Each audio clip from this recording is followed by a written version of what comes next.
Oraya çıkan giden yol var. Bir de şu arada yol var.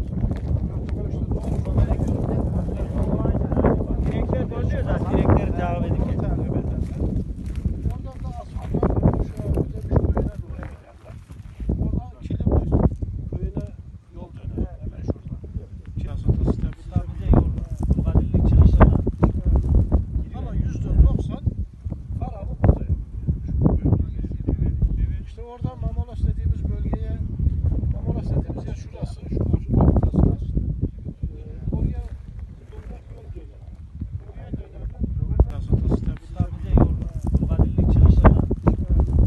ama %90 Karabük burada yapıyor. İşte oradan Mamalas dediğimiz bölgeye, Mamalas dediğimiz yer şurası, şu